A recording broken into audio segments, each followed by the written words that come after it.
Hi, I'm Mike Gubby from iSeek Blinds. In this video here, we're going to be installing a link layout number 1 for a single roller blind.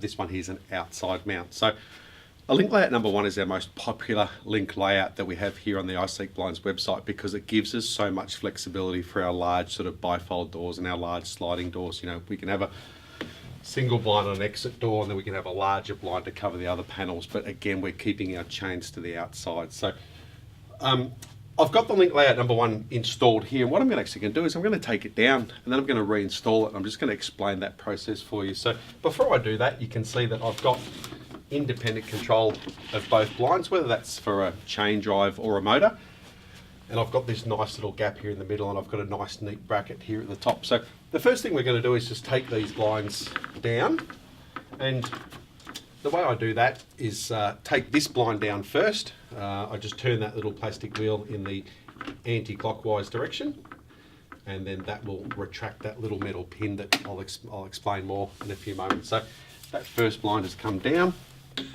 and this blind here, now I'm going to cheat a little bit because I can just push my finger there at the end of that and then take that blind away. So as always, this is the first blind that we install with a link layout number 1, which is our left-hand blind.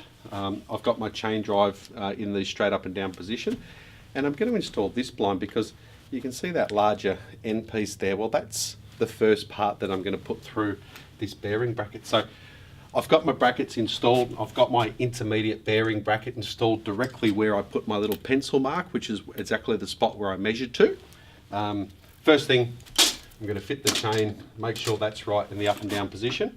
And then I'm just going to have a look here, and I'm going to see that I've actually got a little bit of clearance, and I know that the bearing bracket's in the right spot and it's going to fit. So just going to again just push my finger there on the end, and then I can see that that part is just clipped through the bearing bracket. So now I've got my first blind installed, and you can see that that blind there runs up and down nice and smoothly, and I've got a little bit of a gap. I've got a little bit of float from left to right, so I know everything's been installed in the right position. Now, my second blind here, I've got a chain drive which is going to be on the far right hand side, and I've got that little metal pin that you can see. Can you see that, Sally? That metal pin there?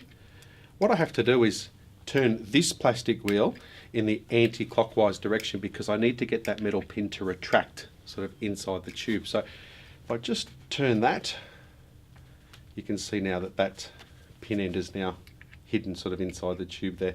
So that's how I'm going to start. I'm just going to hold my finger. In fact, I can lock it in position like that, but I just like to sort of hold my hand on it so I know when I've got it installed it's going to spring back into position. So I've got the chain drive again in the up and down direction, and again I present it over the bearing bracket, and I can see that everything's going to go in nice and smoothly for me, and I can see that I've got that float. So all I'm doing now is just lining up my tubes, making sure everything is nice and straight, and I'm just turning that little cog to get that pin to go into the female component of this blind here. So everything's fitted now, and you can see I've now got independent control of both blinds. I've got a nice little gap, nice bearing bracket, everything's fitted, and it's that easy. Thanks for watching.